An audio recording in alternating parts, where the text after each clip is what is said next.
Hi, beautiful souls. Today I want to read you another section of my book that's coming out at the end of September. This one is called Not Healed, Not Ready, and I'm just going to go ahead and start reading. We told ourselves it was a fresh start, but the truth is, it was more of a retreat, a quiet escape from the chaos we'd both survived, from the noise we carried, from the selves we didn't yet know how to face. The house was quiet, too quiet. No warmth, no grounding, no rhythm to fall into. Just space and silence, like a holding pen for people who hadn't quite arrived in their own lives. We weren't fighting.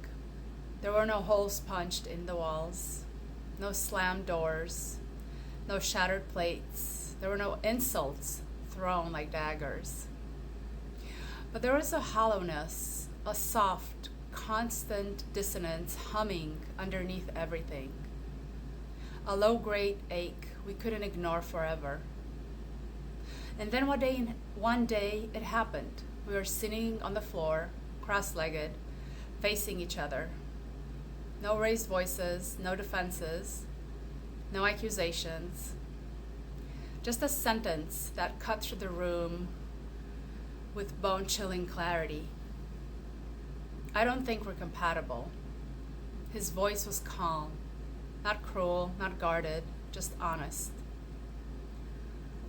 I felt something inside me seize. Not panic, not devastation, but that old ache started to stir. The ache of not enough. The familiar voice trying to wake up.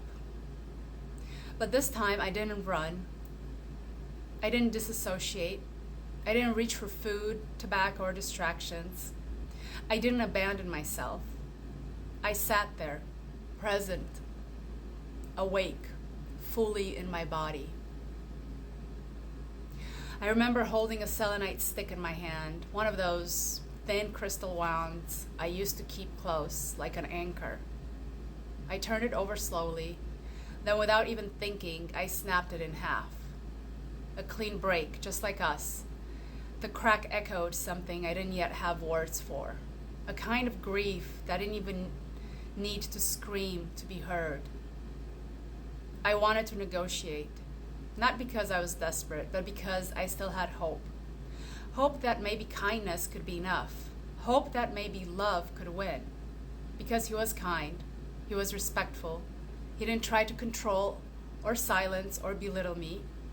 Even my cat, my male cat, who had been terrified of men since his own trauma, trusted him. And that meant something. It all meant something. He was the first man in a long time who didn't break me down to love me. But it wasn't enough. Our values didn't align, especially around money. And while that might sound like a small thing, it wasn't, not to me. Because money for me was never just about dollars and spreadsheets. It was safety. It was stability. It was having a choice. And I had clawed my way out of too much chaos to pretend that kind of misalignment was a detail. I couldn't afford to romanticize red flags anymore. I needed to be rooted in reality, not potential. And God, it hurt. The ache of almost. The sting of close, but not quite. The tenderness of letting go, not because of trauma, but because of truth. That kind of goodbye is its own kind of heartbreak. There's no villain, no explosion, just two people realizing that respect doesn't always translate to compatibility.